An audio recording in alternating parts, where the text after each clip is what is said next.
Commission on Elections o COMELEC mas mag-iigpit pa sa pagbabantay sa mga itinuturing na areas of concern.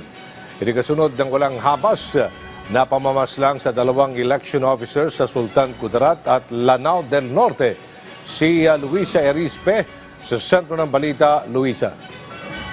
Aljo, hindi titigil ang Commission on Elections hanggat hindi natutunton ang mga nasa likod ng pagpatay sa dalawang tauhan ng COMELEC sa magkasunod na insidente sa Sultan Kudarat at Lanao del Norte.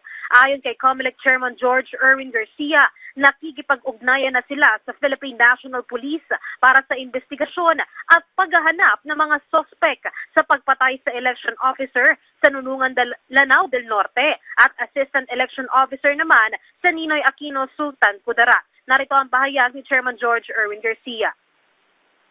Ang ating pakiusap sa ating Philippine National Police ay may maaresto tayo na maaaring responsible dito sapagkat kung ito pababayaan at makakalimutan na lang ang lahat na naman, lalo na lang may magkakaroon ng takot ang mga kababayan natin.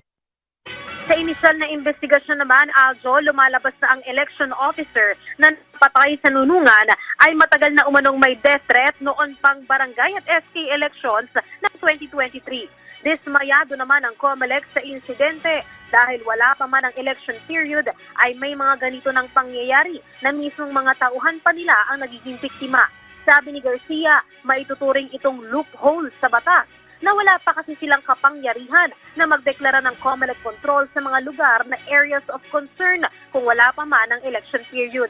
Hindi rin sila makakapagdeklara ng gun ban, kaya panawagan nila, sana naman malutas na ang problemang ito dahil ayaw na nilang maulit pa ang mga nangyaring insidente.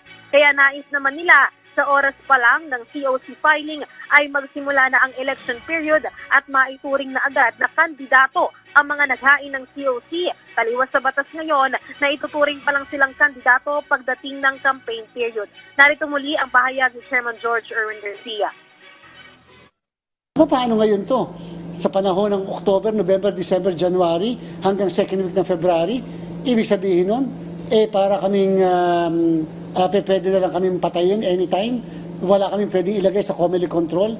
Wala kaming pwedeng ideklara under areas of concern.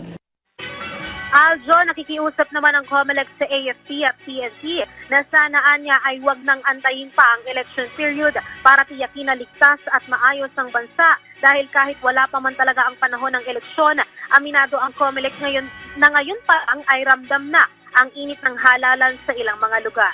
At yan muna ang latest. Balik muna sa iyo, Aljo. Thank you. Maraming salamat, Luisa Erispe.